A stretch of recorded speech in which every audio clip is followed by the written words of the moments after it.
Hi, everyone. You're listening to the Engineering Politics Podcast. Today I'm going to be talking with Eric Boyd.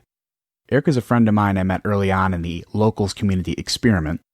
He runs the Internet in Real Life, or IRL, Locals community.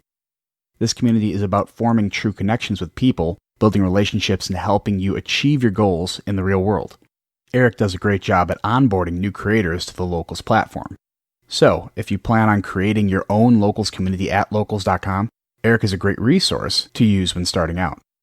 You can find him at internetinreallife.locals.com. But this isn't why he's on the podcast today. He's on because he recently moved from his home state of the very blue California to the much more red state of Texas. We dive into why he made this move, which is becoming more common even among big names like Joe Rogan, instead of sticking it out in the People's Republic of California like Dave Rubin. We talk about his main motivating factors in his decision and if it worked out for him so far. Because this conversation runs at about an hour, there will be no bonus content at the end.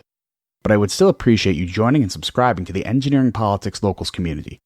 You can go to engineeringpolitics.locals.com and become a member for free, or get the subscriber pass for as little as $2 per month.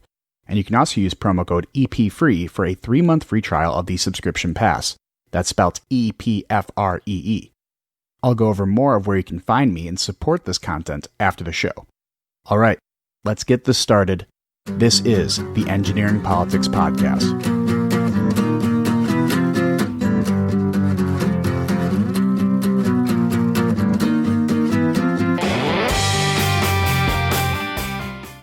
All right, guys, welcome to the Engineering Politics Podcast. I'm here with my friend, Eric Boyd from Internet in Real Life. How you doing, Eric? Hey, I'm doing good, Kevin. It's good to see you, man. Yeah, so I'm going to record a little bit at the beginning of this to kind of explain the background of IRL. It's an awesome resource. I have to thank Eric for helping me kind of start Engineering Politics on Locals. Without him, I definitely wouldn't be here, at least in the capacity I am today. So, a big shout out to Eric, and I'm glad he's here. Well, same to you. Your participation in the Internet in Real Life team and the group there has been invaluable to a whole lot of creators on locals.com. So I appreciate you just the same. But what was it you wanted to talk about today? So today we're going to talk about a big change you made in your life. This is a change a lot of people in your position have been considering, but not all have been taking. So I kind of want to dive into what were you thinking while you were making this large change?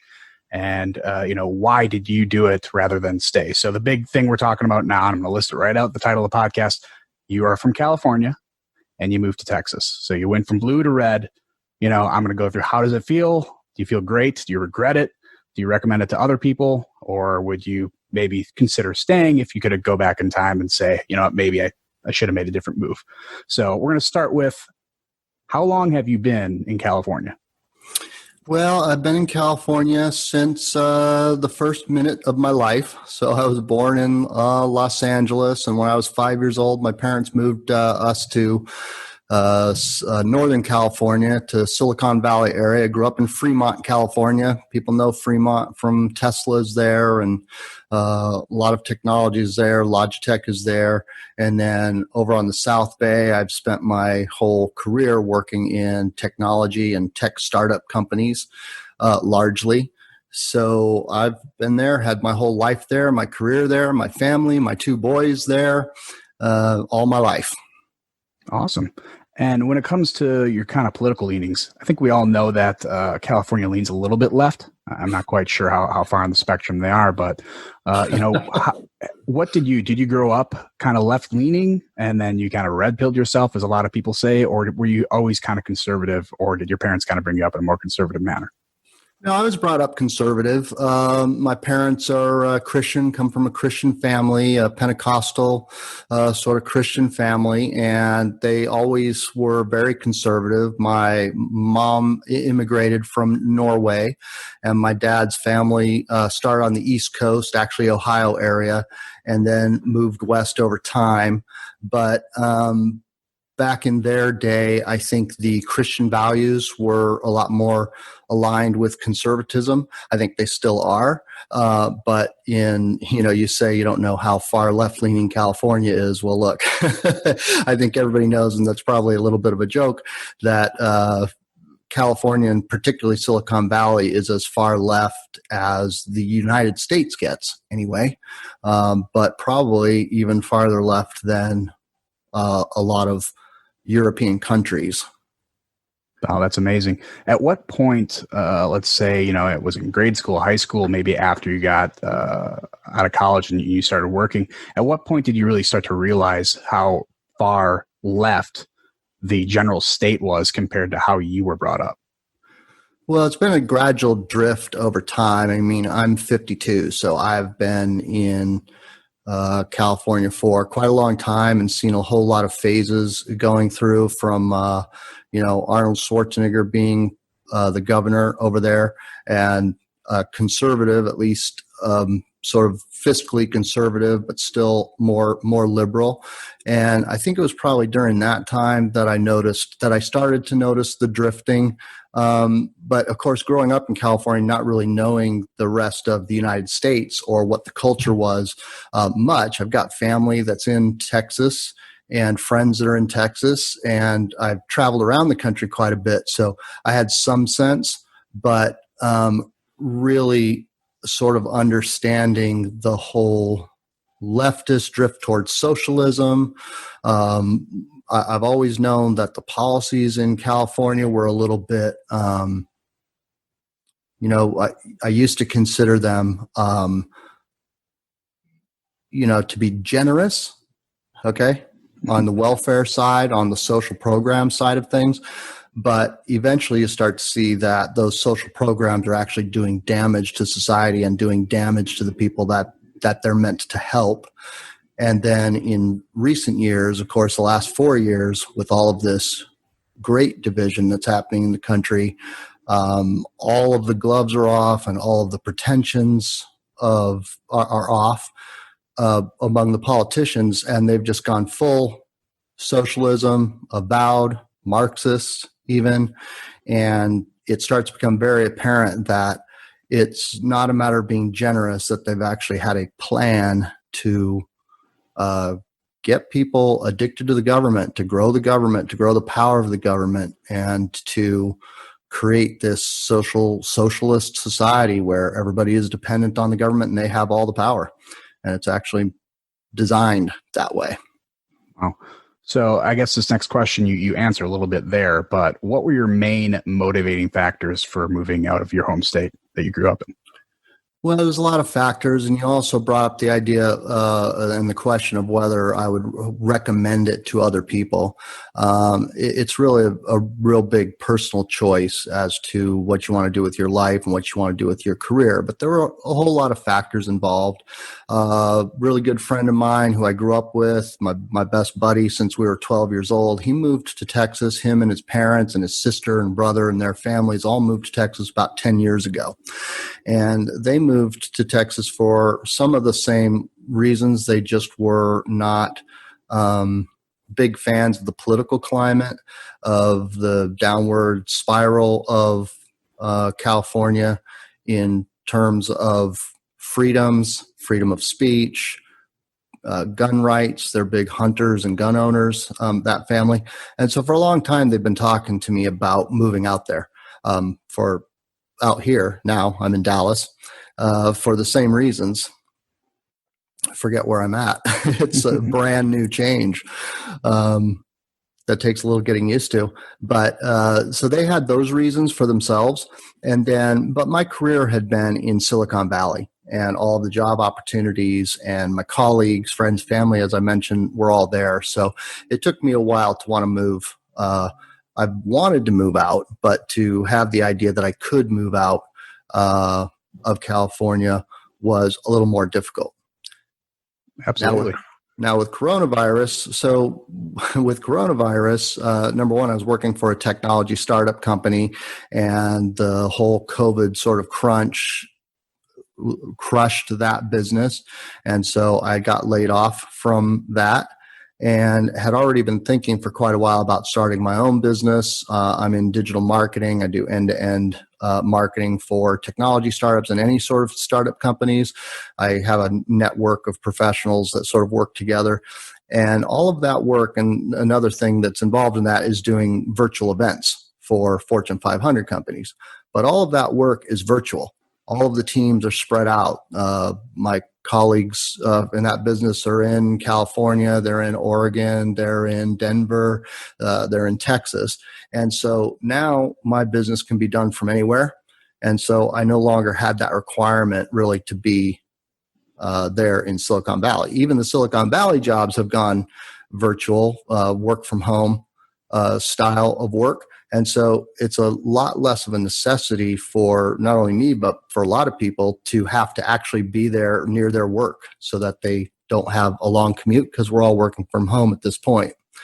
The other big factor, and probably the biggest factor, there's a whole lot of little straws that came together to break this camel's back and force me out of California. But it was the fact, and I think Joe Rogan, if you listen to the Joe Rogan podcast, he's moved now to Austin from LA area for much the same reasons. You can't go to a restaurant in California. In his case, he's got this one big motivating factor of not being able to go and work a comedy club because all the comedy clubs are closed. And if there's something that I've learned over the last 30, 40 years I've been paying attention in California, is that nothing is temporary in California.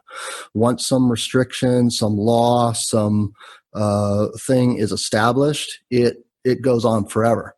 And I just don't see, now that the California governor Newsom in this case knows that he can shut down for anything that he wants to claim as an emergency, and that he can have control over businesses and churches and where people go. Even if it does end, it's going to be a reoccurring thing because they're really looking for authoritarian control. It's California is Democrat ruled. It's a one-party state, and they have permanent control over that. It's a permanent thing. They control the way votes are run, and they control the entire state. Yeah. I imagine you're enjoying a less smoky neighborhood down there in Texas, and you might be in California, and the rolling blackouts you don't have to worry about. Yeah, well, nice. I left California before the fire started this year. Last year was not a bad fire season, but PG&E was shutting power off in California last year, and it was sort of an outrageous thing, basically claiming that it was for the sake of safety. There's a whole lot of politics going on with the energy company, and it's all politics. There's nothing about what the energy company in California is doing along with the state government that is, has anything to do with safety. They could invest in clearing the brush around where their power lines are, which they should have done a long time ago, and they could be doing the maintenance properly. And of course, we're in a first world country, except California is a little more like Haiti. Right. So why Texas? Why not Alaska? Why not Wisconsin? Why not Florida? Well, a big part of it is the fact I've got friends and family here, and a lot of colleagues, and actually a lot of people that I know from locals.com, from the Rubin Report community, and from Engineering Politics, and various local sites, are here. And so I just thought it would be a good place to be. And then a real big motivation is the fact that I see the politics of Texas being right around where California was about 20 years ago. I've moved to Dallas in part to be in Dallas County and in the city of Dallas, in part to be close to the airport, Dallas Love Field, because I do have to still do some work in Silicon Valley and travel back to see my family and things like that. So I wanted that to be convenient, but also to get a little active here, to try to turn Dallas back to red and to keep the state of Texas itself red by getting involved with the Republican Party, conservative groups, convention of states, Mark Beckler, which I know you're also involved in. There's a big movement there. And so it's all about sort of getting connected to try to, I don't want to make it sound like I've got some messianic complex or something, but, to save the United States, quite literally, because there's a whole lot of people moving from California to Texas. And there's been this thought that I've had, that I've heard a lot of people say, that the people from California are moving into Texas and then voting for the same socialist policies that have damaged California, voting for those same policies in Texas out of ignorance. But more and more, I'm starting to see that there's some intention going on also in this move out of California and out of New York. A lot of liberals, progressives, leftists moving into Texas, moving into Nevada, moving into some other states to actually, as part of their activist agenda, to try to turn the United States into a socialist country. They're America haters, which has become more and more clear. And, California is as woke as they get, as deep into critical race theory as you get, as deep into Marxism, Black Lives Matter. All of these sort of movements are working together to bring down America because they hate capitalism, or they just hate America. They hate freedom. They hate conservatives. So like it's hating a lot of things, and I also think it's the weird love of oppression is also kind of the opposing idea there. I mean, I can definitely see where people in California who again were like you get brought up in a way, and you think this is how the world is, and if they get brought up in a very liberal family and then end up realizing, okay, it's way too expensive to live here, I'm going to live in a place that has no property taxes, and then bring it over there, and then not even realizing they're just continuing the system that destroyed California, and they bring it to Texas, and without even being aware of why they're doing it or voting for certain policies or politicians, turning a state blue that, if Texas falls, the union might quickly go with it. So, there's two options there. Texas either kind of brings back the red, or they secede from the union. Seems like it's another viable option if it gets that far. But, it's definitely good that people like you leaving California who do hold values that are more aligned with really the rest of America. I'm not even going to say just Texas. I mean, Texas, there's a reason though why that state's highlighted as the American state. There's a reason why when you travel internationally, a couple of people look at LA, a couple of people look at New York, but Texas is kind of the Texas Cowboys, what they see. And that's because that is the most American part of America. And there's a reason that it's that way. And we need to fight to keep it that way. So I'm glad that you, of all people from California, moving there and not some crazy liberal who's bringing their hacky sack pack to Texas to turn it blue. So I'm grateful you're there. But how has your overall experience in Texas been, and is it living up to the expectations that you thought it'd be? Well, it's been a lot of fun moving here. It's only been, about 6 weeks since I've actually been here. And obviously it's been a lot of fun seeing a lot of people in real life from the locals communities, and seeing my buddy and his family and all that stuff. It's a big transition, but I've got a whole bunch of other transitions happening simultaneously. 2 new businesses, and really ramping up the internet and real life community, and starting all of that stuff, making those adjustments, getting the marketing and the sales sort of engine running for the turnkey demand marketing business that I'm running with my colleagues. And I've also had a couple of really big virtual events that I've had to do that are coming out of New York and coming out of the UK, out of London. And so those things have all kept me really busy, too busy to really acclimate here to a great degree. The first thing, obviously, that I notice is the difference in the weather.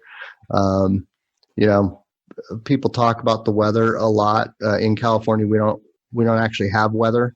It's just 75 degrees all the time, all year long.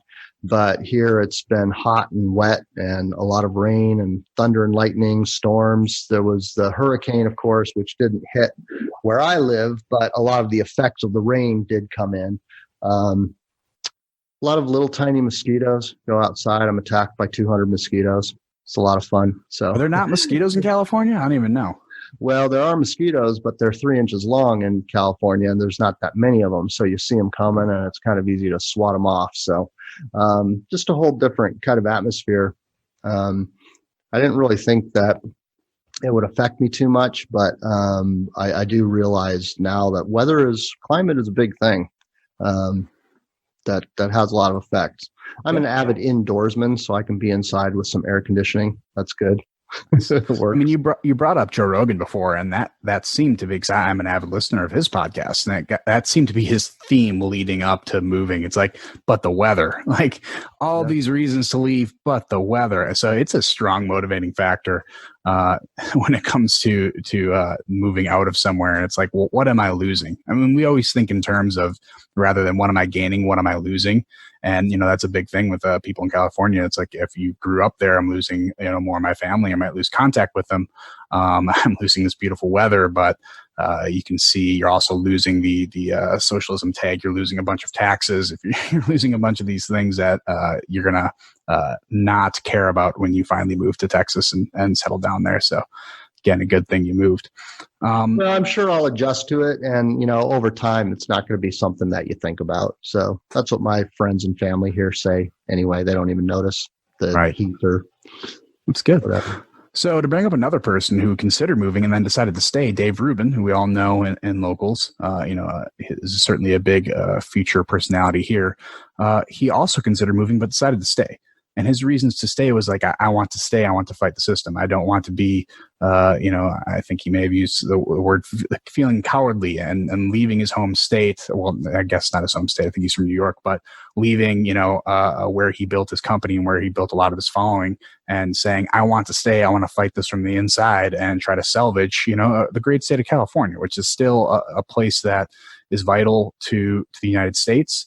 And to lose it completely would be completely awful, no matter how great places like Texas and, all these other great states are. You still want to maintain California. So what made you decide to move rather than stay? Or is there anything that you thought may have been holding you back to stay in terms of outside of family, but more politically, to kind of fight the system from inside? Well, Dave Rubin is a fighter, and, he talks about the bravery deficit and standing up for what you believe and being active and, communicating with people, the right ideas, better ideas. And so it's admirable that he wants to stay and fight. From my point of view, I see California as a lost cause, unfortunately, and maybe that's too defeatist of an opinion to have. But it is a one-party state. It is permanent rule. There isn't a whole lot of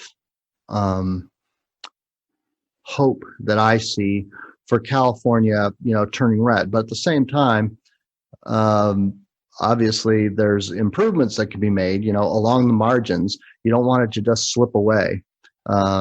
But I think the whole business climate, I'm starting up 2 new businesses. California is a difficult place to start a business. The taxes and the fees and the licensing and all of that stuff is very expensive. It's definitely an unfriendly state for business. With Dave being more established, I'm sure that he's able to handle that a lot better than when you're sort of starting up new and fresh. So I don't know, and maybe it's just cowardly, but I really wanted to go to a restaurant. And in Texas, I can go to a restaurant. They have some rules. You wear a mask when you walk in and you walk out, and that's it, And so it's little things. Yeah, it's the little things, It's kind of like Joe Rogan's position. If you don't have those little things, then life becomes really difficult, a lot more difficult. And this whole coronavirus shutdown, I think, is overblown. In fact, I know it's overblown. Why? Why do I know? Because the science is telling us that, it's not transmissible among kids, and that it's the people who are elderly and have comorbidities. They have other underlying health issues, that it just doesn't need to happen. There was a lot of, right when I was moving here, there was a lot of talk about spikes in Texas, and Texas was doing a new shutdown. Well, Texas shutdown looks a lot different than a California shutdown. There was some news, back several weeks ago about in Texas about hair salons being shut down, closed down, and some gyms and things like that. But that stuff was going on only for a few weeks, and the pushback here in the state had the governor backing off. They backed off of all of that. So shutting down in Texas is not the same as shutting down in California. It's a real legit thing in California. I walk in the morning, like 5:30, 6 a.m. And twice in California, I was stopped by police and asked if I lived nearby and whether I was heading home, with a pretty strong suggestion that I should get indoors.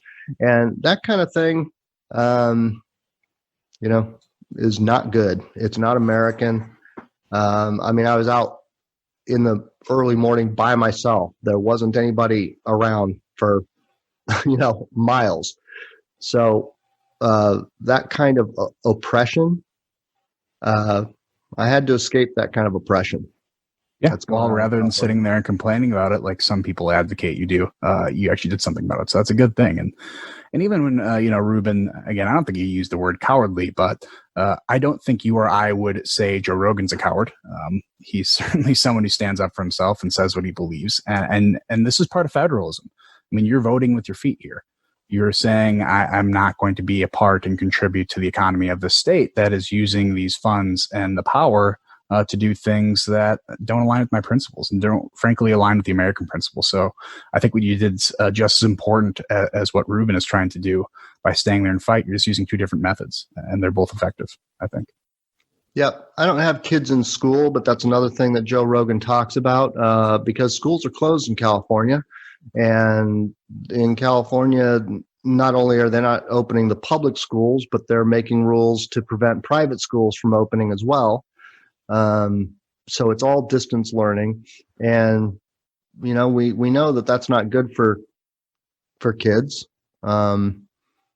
just by instinct that they have to have in-person training. The whole distance learning thing has been ineffective by all reports.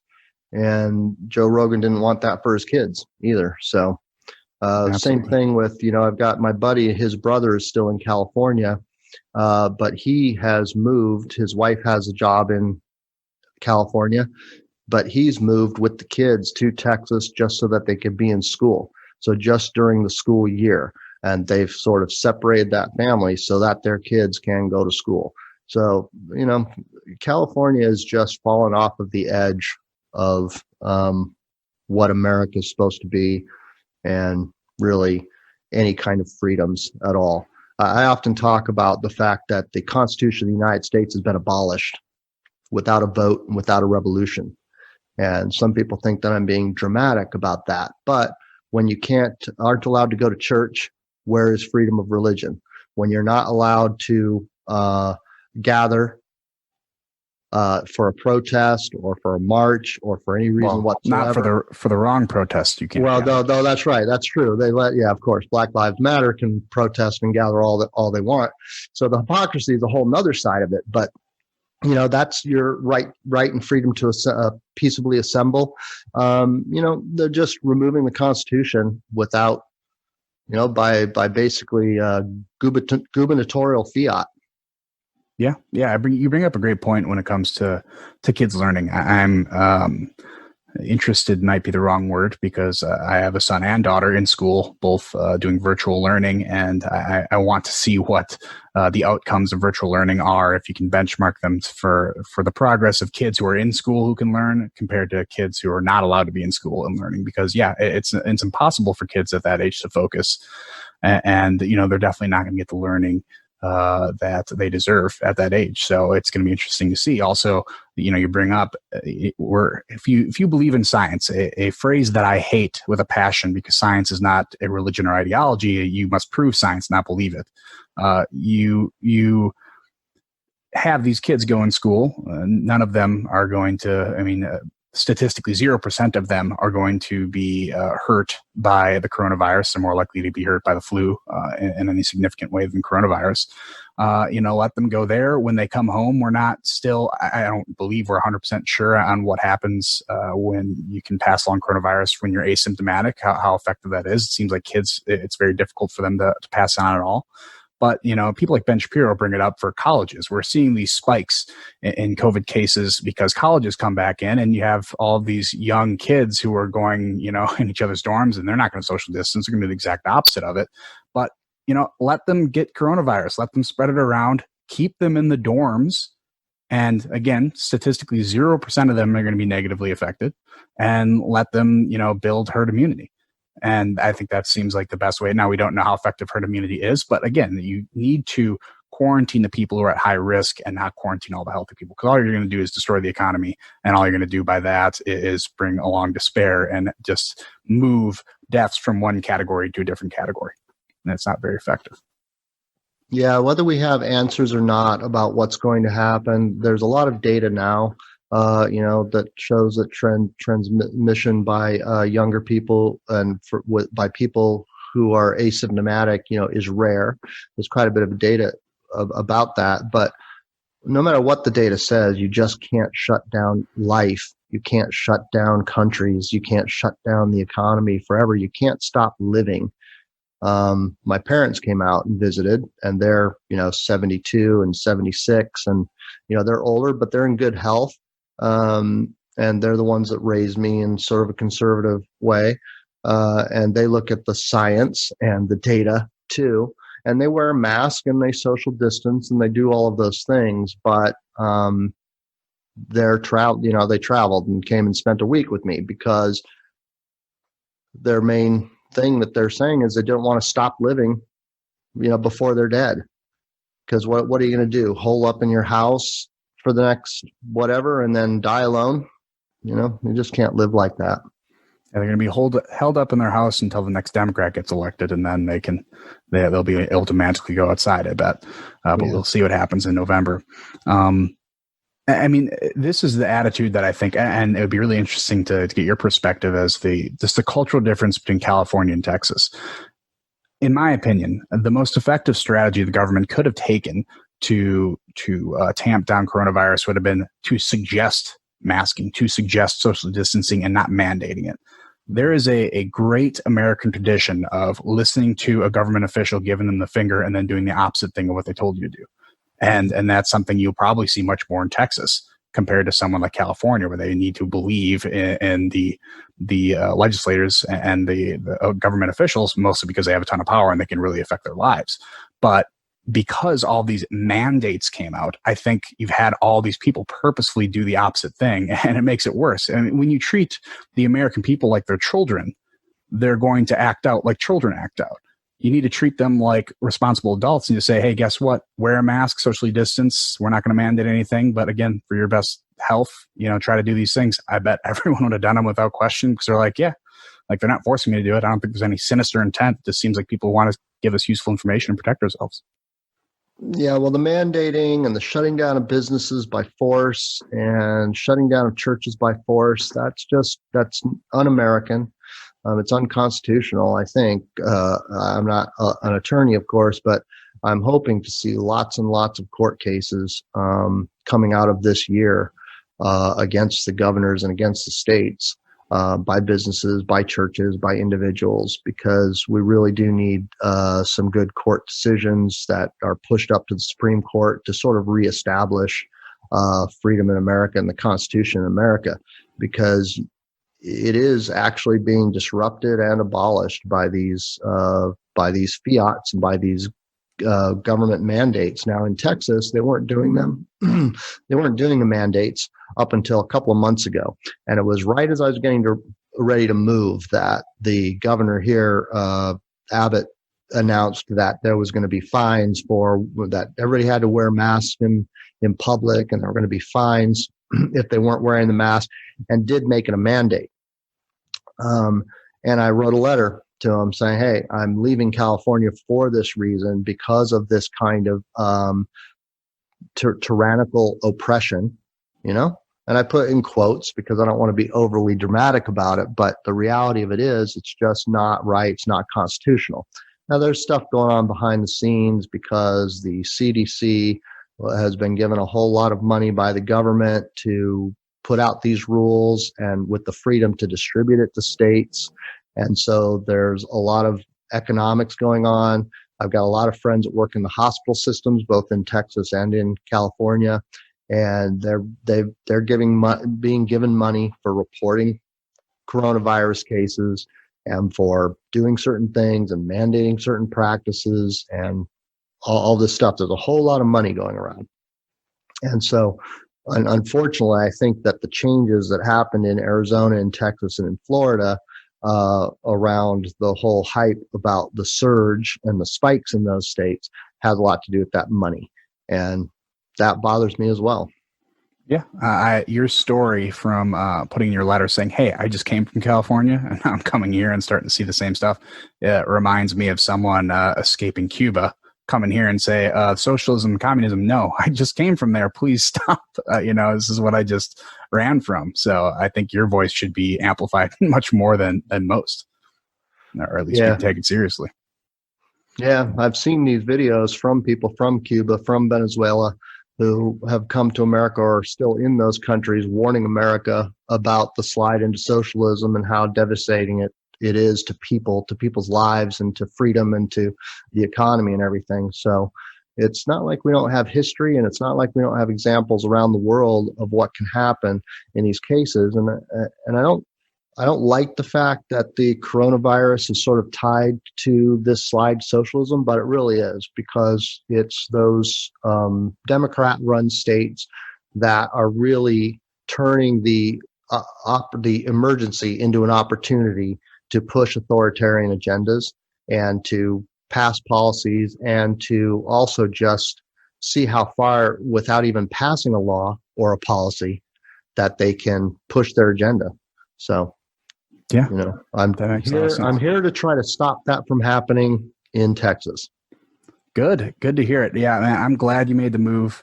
I'm glad you got out of there, and it's good to see you there. Hopefully, I can make my way down, meet some of the people that you met, and we can get something going in person after all this silly stuff blows over. Maybe if Biden gets elected, it's all going to go away.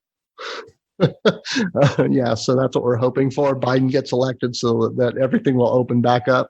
Yeah, that's ridiculous how politicized it all is as well, because who knows what's going to happen. This election is going to change things one way or the other.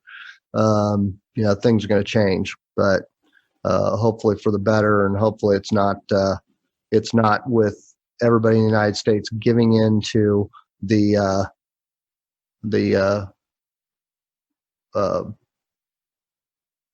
bullying of the left, because essentially that's what they're doing, right? Just all threats and bullying of the left. Vote for us, or you're going to continue to see violence and shutdowns and economic collapse and death. So that's a terrible way to try to win an election. Exactly. Well, I want to thank you for coming on. I have about 100 other questions that I've written down and really want to ask you, but I think we should save that for another podcast, because it's going to be another 3-hour long one. So I want to make sure you come back on again. Where can they find you again? What is your local site? The local site is Locals is internetinreallife.locals.com. And really the focus of that, I know that you've talked about it, but the focus of the site really is creators helping creators succeed. So we've got a big group of creators from locals.com that, band together to help each other, cross promotion, learn things together, grow the communities, increase engagement. And then I also run a whole series of events. They used to be physical events, but now virtual events just for fans of the various locals communities, and particularly the Reuben Report community. Absolutely. So yeah, if you're listening to this and you're a creator, small creator, large creator, and want to build your own community, the first step should be create a locals.com account. You can build your own community of like-minded people. You can moderate it any way you'd like to. You can even do some monetization if you can get that far, or just, do a free community where you're going to have members who can openly engage with each other and talk. And it's going to be your own little social media pocket. The next step you do, get in contact with Eric, learn the ins and outs of locals and how to market your content and make sure, you can get it out there and start building a community. So thank you for coming on. And with that, we'll have you on again soon, hopefully. Thanks a lot, Kevin. All right, there it is. I hope you enjoyed that conversation. Make sure to join the Internet and Real Life Locals community and get some tips and tricks on how to become a creator. Eric also hosts online events called the Civility Zone, where we get together with dozens of creators and community members and talk about whatever is on our minds. You can go to internetinreallife.locals.com to become a member of his locals community. It's absolutely free to join. And you can also find him on Twitter at Eric Boyd IRL and Parler at Eric Boyd. So give him a follow. And as I said at the beginning of the show, I wanted to take a quick moment to share some different ways you can help support this content. There are a few easy ways to do this. You can follow me on Twitter at ENG_politics. You can also give me a follow on Parler at Engineering Politics. You can join the Facebook group named Engineering Politics, where I share and discuss content with the Facebook community. You can also subscribe to my video channel on YouTube under the channel name Engineering Politics, where you can find the video version of each podcast. I'm also active on ThinkSpot, which is a discourse-generating application that promotes intelligent and honest conversations while discouraging the trolling and nonsense found on most social media platforms. You can find all of my podcasts and videos on there as well. But the best way to interact with me, get my newest content, and support this podcast is the Engineering Politics Locals community. This is an amazing community that goes far beyond just a membership platform intermediary for creators. It allows the followers of this content to get together and discuss the newest articles, podcasts, and videos all in one place. I strongly urge you to join the Engineering Politics Locals community at engineeringpolitics.locals.com. You can become a member for free, and now you can get a 3-month free trial when becoming a subscriber if you use promo code EPFREE. That's spelled EPFREE, no spaces. I would love to have your support with your subscription so this content can remain independent and keep growing. Monthly subscriptions to the Engineering Politics Locals community start as low as $2 per month. I hope I can count on your support so I can start making higher quality podcasts and subscriber content. I appreciate your consideration. Let's build a community together. Thanks again for listening. This is the Engineering Politics Podcast.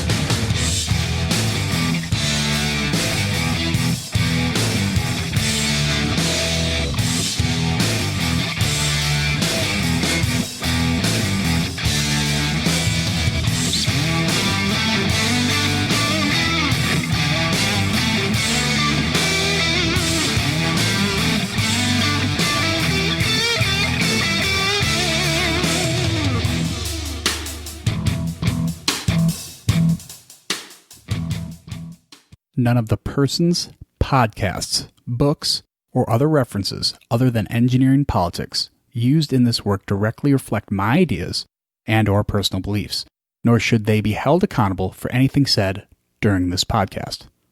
Thank you for listening.